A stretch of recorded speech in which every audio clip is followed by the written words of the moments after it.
Здравствуйте, уважаемые телезрители, с вами я, Саида Гакашева. В рамках программы «Еще одна история» мы познакомим вас с Табарак Юсуповой. Сводки, передаваемые по рации, единственной во всем Советском Союзе женщиной в этой крайне тяжелой и опасной профессии, слушали на всех концах линий. В результате ее прозвали «Женщина-легенда отечественного бурения». Через какие препятствия она прошла и как добилась признания в этой далеко не женской профессии, мы узнаем у нее. Здравствуйте, Табарак Абдуллаевна. Добрый день. Для начала хотелось бы услышать про начало вашей профессиональной деятельности, карьеры, скажем так. Что послужило для вас тем толчком, который в итоге привел вас к такому результату, который вы имеете на сегодняшний день? Меня сподвиг мой патриотизм, моя любовь к моей большой родине. Значит, я во все времена, с самого начала моей, как говорится, деятельности и вообще взросления, я хотела, чтобы моя страна была богатой, красивой, люди были добрые, люди были, как говорится, доброжелательные друг другу. Вот. И вообще сама наша идеология в то время, коммунистическая идеология, на этой идеологии, так сказать, я стояла и, как говорится, взрослела и воспитывалась. Вот. Эта идеология, значит, гласила о том, что мы должны, все мы братья, сестры, все люди. Вот. И все это впиталось с детства. Я, значит, сначала в школе была октябренком, потом пионеркой, потом комсомолкой. Когда вступаешь в комсомол, спрашивают, что такое демократический централизм. Вот. И мы учили это все, что, как, зачем и почему. Это значит, демократический централизм – это выборность и отчетность. Выборы идут снизу вверх, а отчитываются сверху вниз. Вот если просто, прямо, без всякого сказать, вот это и есть демократический централизм. На этом демократическом централизме была построена вся наша коммунистическая вот эта вот идеология. Вот такие дела. Ну, в общем, патриотическое мое воспитание, вот оно по сегодняшний день, оно при мне. А как проявилось то желание доказать не только себе, но и народу, что чеченки могут? Да, у меня был один случай еще в совсем молодом возрасте. Это был 64-й год, я даже запомнила. Вот, в 64-м году я поступила на работу в мебельную фабрику. Вот, и малолеткой еще, как говорится, юрстатус мой был как малолетка. Я что хочу сказать? И вот, значит, как мы знаем, вы-то все молодые, я вот, моего возраста люди, они прекрасно понимают, как тяжело было с транспортом. И вот я работала в районе Гарамезе, остановка. Люди ехали с рынка, допустим, где останавливался автобус номер 4 останавливался. И там, значит, полностью набивались люди после работы, ну, как всегда и как везде. И, в общем, они ехали, а мы уже прицеплялись туда дополнительно. Я что хочу сказать. Как-то раз я, в общем, взошла в этот автобус и стояла, как обычно стоят все пассажиры. Зашла одна молодая женщина, и она, значит, я очень оскорбилась. Она, значит, сказала: «Вы почему сидите? Встаньте, пожалуйста, с этого места», говорит она, немолодой женщине. Она, я не знаю, может, с рынка ехала, вот, везла детям там продукты, там овощи, то все, много сумок у нее, значит. И она ее все-таки подняла, эту женщину, и она ее оскорбляла.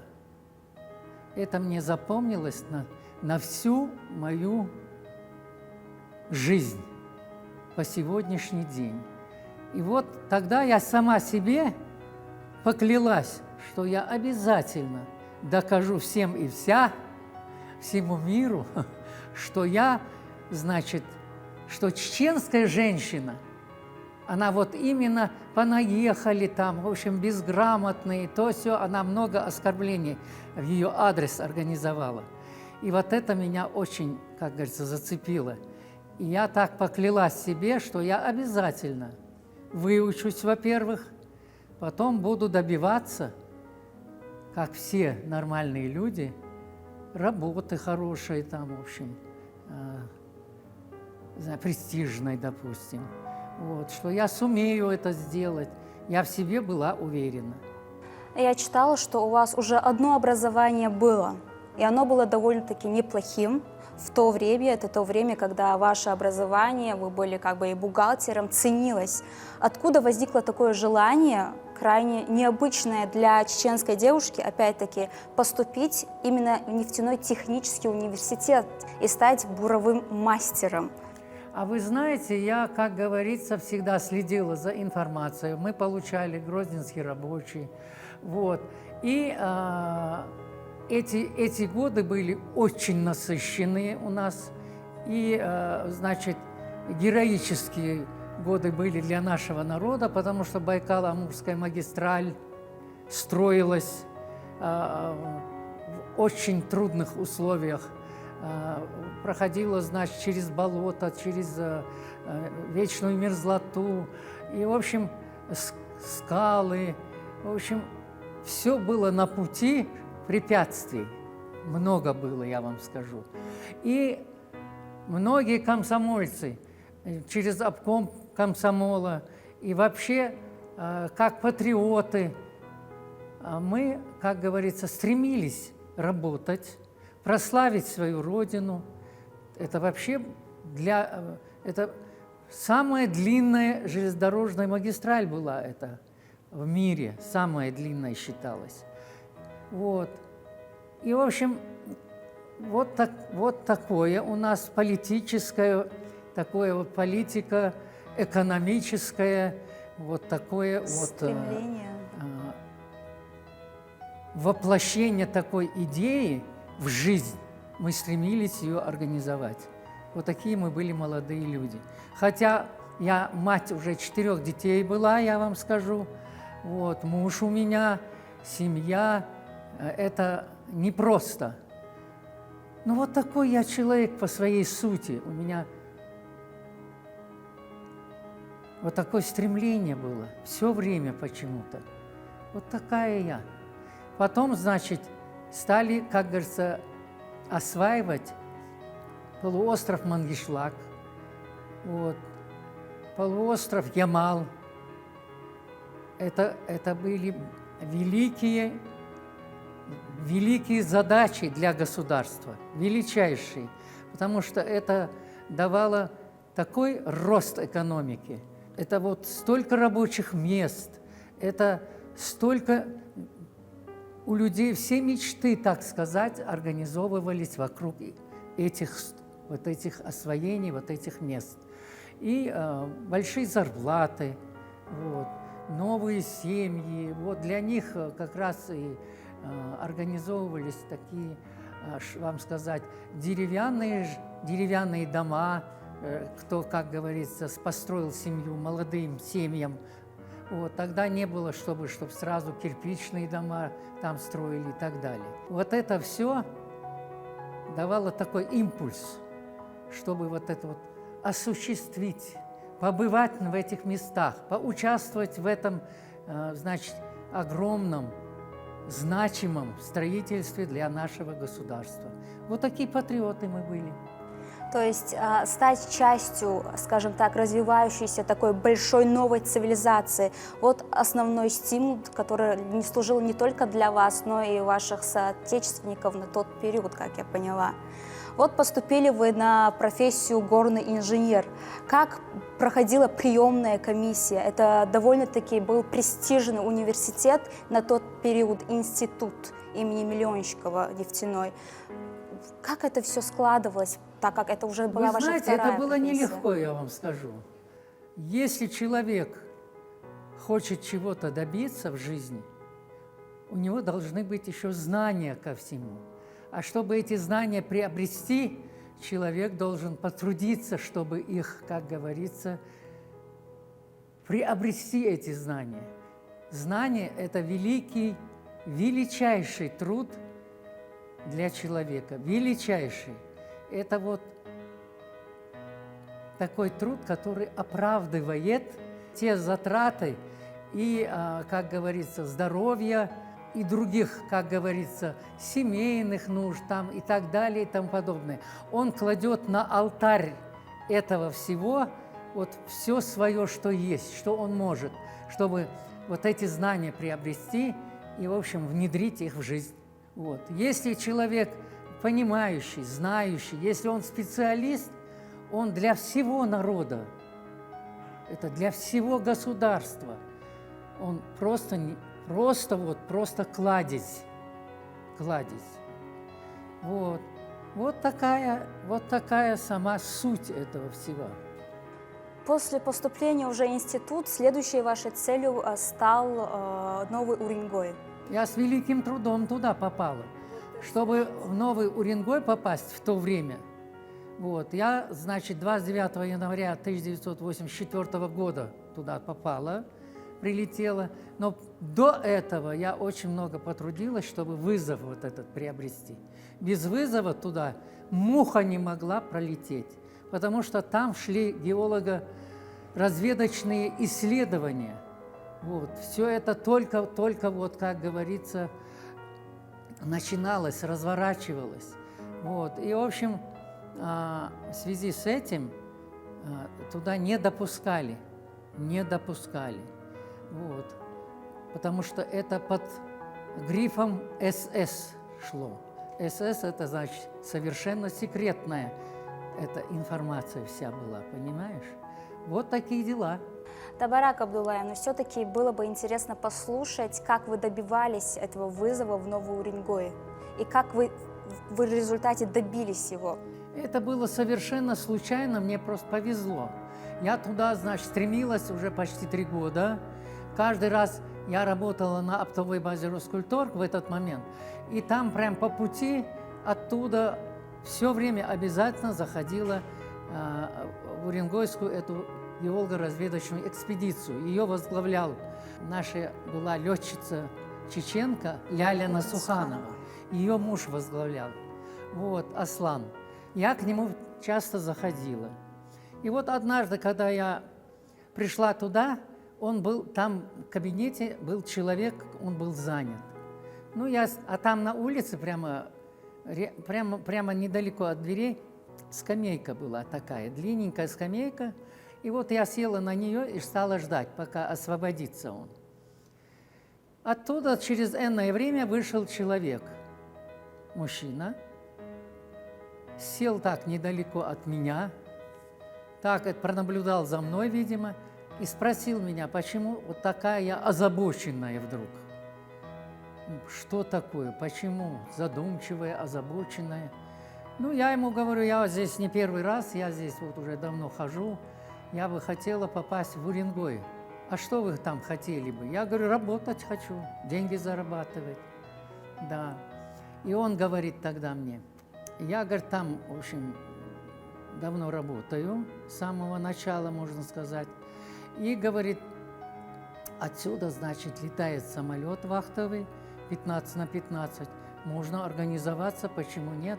Я говорю, у меня как раз дети, меня бы очень устроило вот этот график работы, меня бы очень устроил. Ну, а здесь он говорит, а вы работаете? Я говорю, да, вот так, вот так, вот так. Он говорит, зачем тебе туда лететь? У тебя очень хорошая работа, он говорит. Мы все равно договорились, он сказал, я помогу тебе.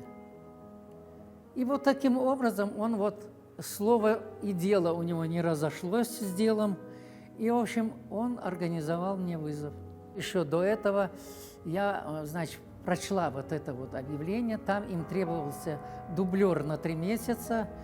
А потом уже специальность оператора котельных установок. Там, это крупнейшая ТЭЦ-2 была, которая снабжала электроэнергией, теплом, можно сказать, наша, как говорится, Северный Кавказ.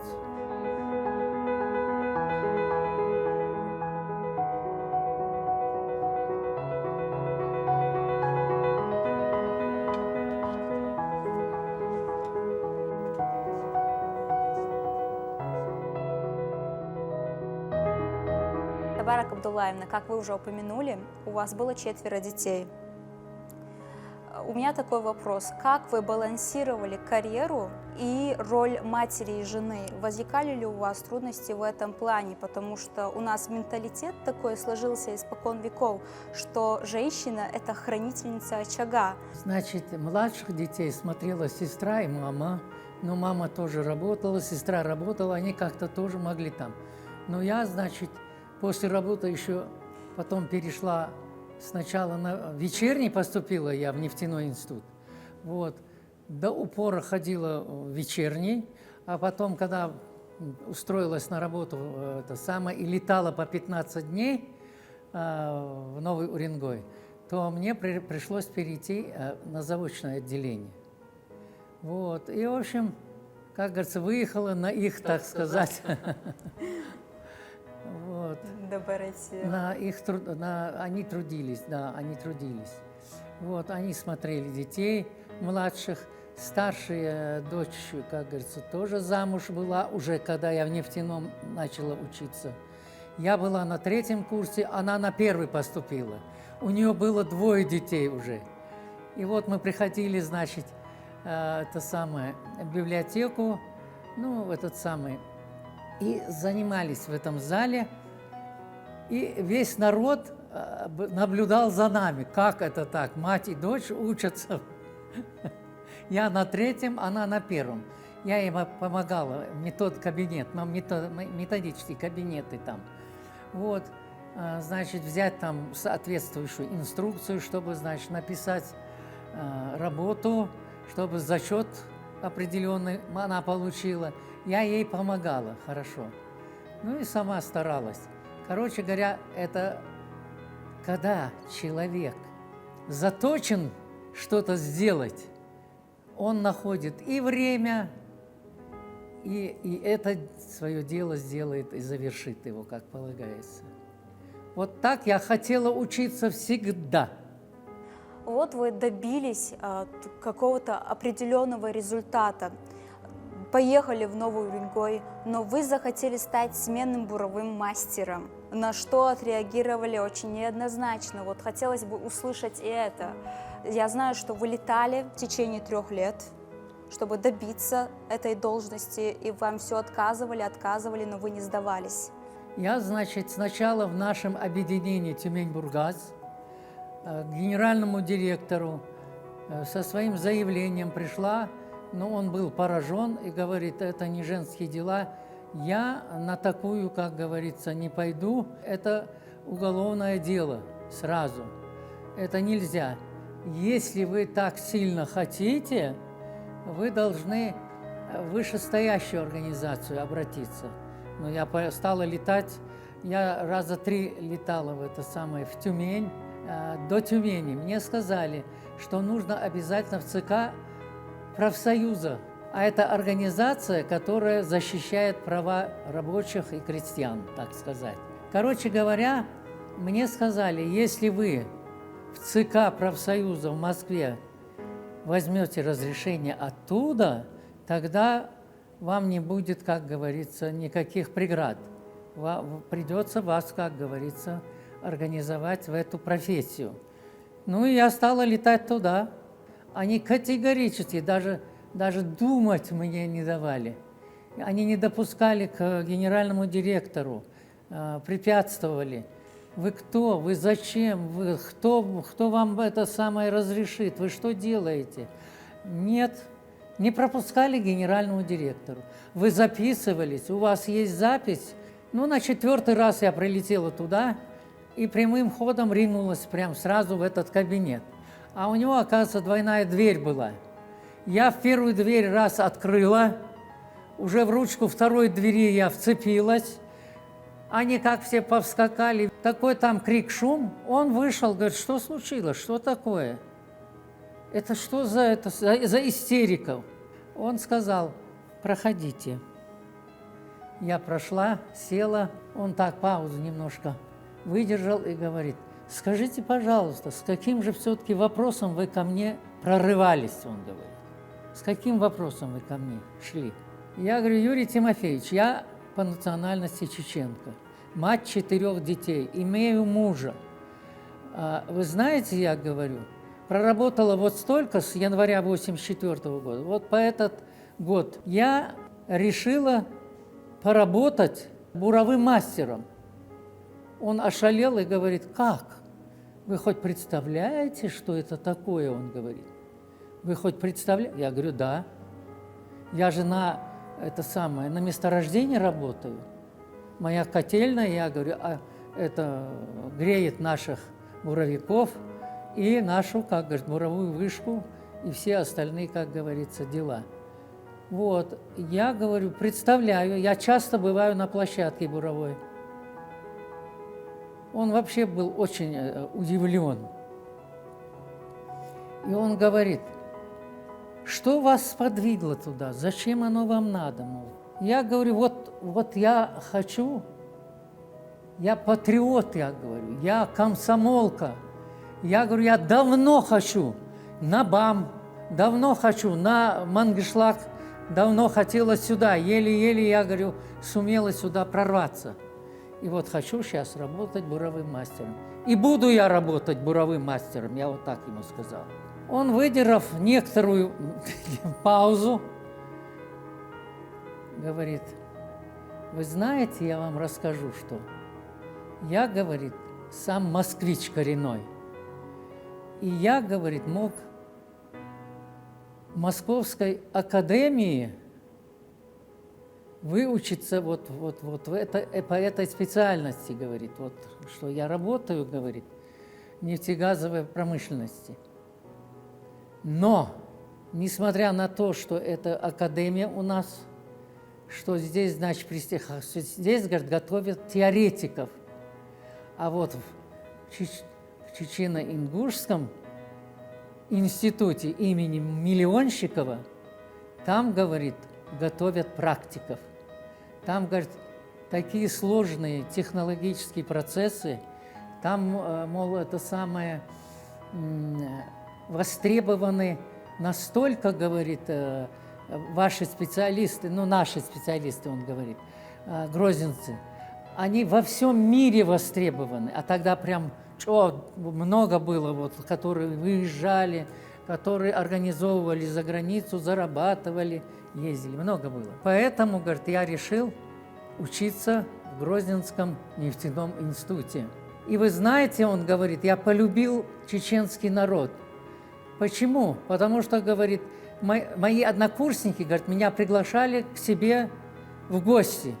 И, говорит, они меня так за мной ухаживали, так, говорит, меня обхаживали, как будто я какой-то дорогой гость, который прям вот этот близкий человек. И самое главное, говорит, какие у них были отношения к нам. Я, говорит, такое нигде еще не испытывал. Поэтому я, говорит, люблю, обожаю и уважаю, говорит, ваш народ. Я, говорит, прилечу в Новый Уренгой, и мы с вами этот вопрос решим, он сказал. Я, в общем, ждала это 6 месяцев. Я уже все думала, наверное, это просто поговорил, и все. Через 6 месяцев он прилетел все-таки. Прилетел, мне сообщили, дали даже это самое УАЗку, наш начальник, и я приехала туда, это у нас объединение было, а мы в управлении работали. И вот, значит, приехала я туда, прям в коридоре народу столько набилось, в секретариате полно, не пролезть, не пройти. И я пришла, говорю, вот я пришла, меня пригласили. Она быстро зашла, и меня туда пригласили. Когда я зашла, там люди стояли вот так, прям понад стенкой, все. Сидеть негде было. И, в общем, Смотрю, в президиуме за столом сидит Ивченко Юрий Тимофеевич, который обещал. Он, значит, поздоровали, я с ними поздоровалась, он сказал: проходите, Тамара Абдулаевна, пригласил к себе за стол, посадил рядом. И, в общем, без всяких, как говорится, других обиняков, как говорят, вот, он встал, меня представил народу, вот, и сказал: вот Юсупова Табарак Абдулаевна, она возжелала стать буровым мастером. И он снова выдержал такую небольшую паузу и говорит: кто из вас смелый, он говорит, взять к себе на работу в бригаду буровым мастером Юсупову Табарак Абдулаевну. Через некоторое время вышел один очень здоровый такой мужчина и сказал: я смелый. Он сказал: она, во-первых, моя землячка, во-вторых, чеченка, она будет работать у нас в управлении. Вот таким образом решилась моя судьба, так сказать. Он, значит, вызвал начальника отдела кадров, главного бухгалтера. Он сказал: да, завтра подъедете к 9 часам, мы решим, какую бригаду вас организовать. Захожу туда к генеральному директору, там, значит, все начальники этих буровых. Он посадил меня за стол к себе туда и представил начальникам буровых и технологам, что я такая-то, такая-то, значит, и что я буровой мастер, и с 1 июня я, значит, приступлю работать. Там башкир был один из начальников. Он говорит ему: она придет, будет у тебя буровым мастером. Он просто вот слезы капали у него. Нет, я прошу избавить меня от этого. Женщине не надо мне. Он отказался наотрез. Потом, значит, Воронцов была такая передовая бригада. Ему сказали. Он сказал: женщин на корабль не берут. Тоже отказался, упросил. Потом еще одного, татарин был. Он прямо тоже со слезами. Нет, и все. Потом встал один из начальников. Это был Лысенков Олег Кимович. Он встал и сказал: Владимир Валентинович, с 1 июня 1987 года у меня подписан приказ лично вами. Он находится у Зои Хамвиевны, у начальника отдела кадров. Я буду улетать 1 июня в отпуск. И Тамара Абдулаевна как раз говорит: вернется и примет, пожалуйста, пусть работает. Я смелый Эль-Илицу, он сказал вот так. Это, думаю, это именно тот период, когда прозвучала фраза: это будет первая женщина, работающая буровым мастером, пионерка чеченка. Что пионерка будет, чеченка, вот он сказал, да, пионерка. Да. Это немаловажно, думаю, что именно постоянно в течение вашего пути делали акцент на вашей национальной принадлежности. И я не считаю, что это как-то мешало, а наоборот, вам встречались люди, которые хоть он земляк наш был, он мой земляк был. Даже с Старопромысловского района. Он на 36-м участке родился, вырос, с Грозного ушел в армию, с армии прям сразу в Уренгой пришел, и вот так вот остался там. Вот, Тамара Абдулаевна, 1 июня вы прилетаете опять на свою новую должность. Да. Как вас встретили? При мне прям Салтыков Владимир Валентинович по рации передал начальнику этой бригады, который, значит, вот этот Лысенков уехал в отпуск, я, значит, должна на место туда приехать. Вот, ему передал, прям я слышала, прям при мне он передал информацию, что к вам едет новый буровой мастер, что она по национальности чеченка, не употреблять свирепый мат, говорит человеческим языком. В общем, Придержались?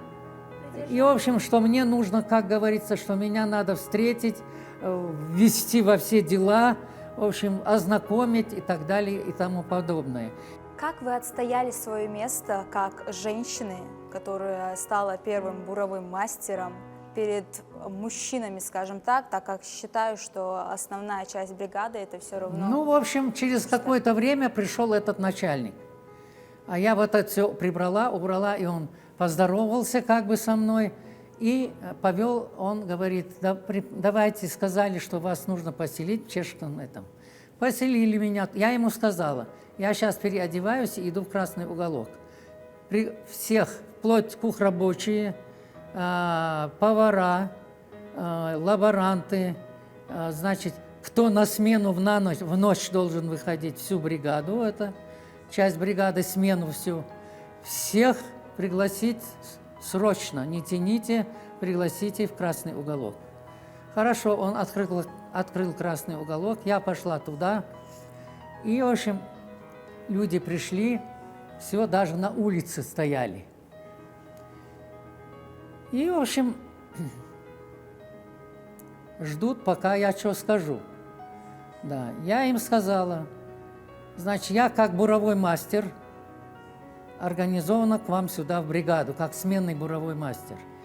Вот, зовут меня вот так-то, фамилия моя Юсупова, по национальности я чеченка.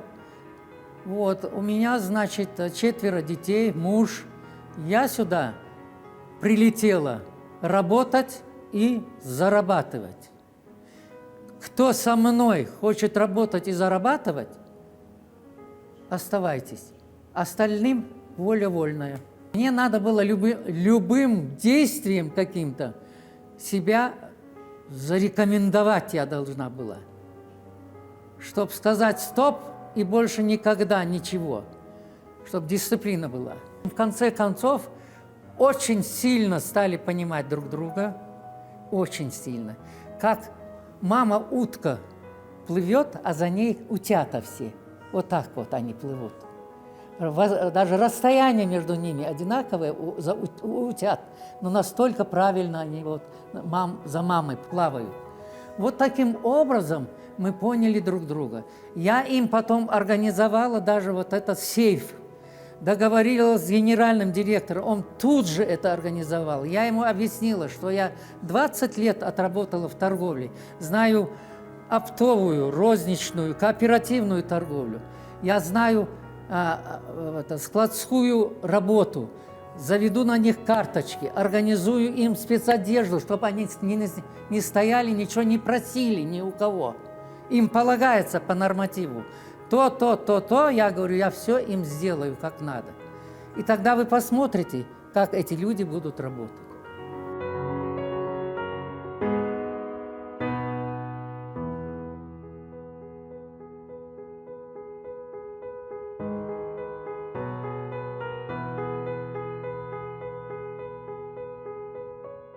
Что меня привлекло, это название ваше, выбор дипломной работы. Я зачитаю, это техника, экономическое обоснование двухколонной конструкции скважин, что впоследствии послужило каким-то своеобразным вот я хочу вам справочником. зачитать как раз этот момент, например. Так, ладно, давайте я зачитаю отзыв о преддипломной практике я проходила. Табарак Абдуллаевна Юсупова проходила преддипломную практику в управлении буровых работ номер 2 по Тюмени-Бургаз с 1.02.88 по 29.02.88 года в должности сменного бурового мастера, показав высокую теоретическую подготовку, умелое применение знаний, полученных в ВУЗе в производственной деятельности. В процессе сбора материала для написания дипломного проекта проявила себя с положительной стороны. Творческий целеустремленный подход к теме позволил собрать исчерпывающие сведения по ряду актуальных проблем строительства скважин на газ на месторождениях Западной Сибири. Выбранная тема раскрыта полно, проведен серьезный теоретический и сравнительный анализ техники и технологий строительства скважин. Глубоко раскрыты вопросы обоснования предлагаемых решений. Обращает на себя внимательная, серьезная проработка документальной базы, инструкций и положений. Материал достаточный для написания дипломного проекта. Содержание проекта и работа дипломника достойно отличной оценки. Табарак Абдуллаевна, есть такое слово онах. У нас это крайне популярно сейчас использовать не только по отношению к мужчинам. Онах юайер и олхойхинц. Вот именно эту формулировку, думаю, что можно использовать и по отношению к вам. Вы действительно прошли свой путь настолько достойно. Я дацалуш. Я искренне была рада с вами познакомиться сегодня. Думаю, мы еще не раз встретимся в будущем. Дал эту бойлха, дал мукшел ма ешел, он дал си дойлха, хот я хавайшима чах докордвайшин хамел. Шуна дейл рейс хил, дал эту вейлшу, массири безин дейл.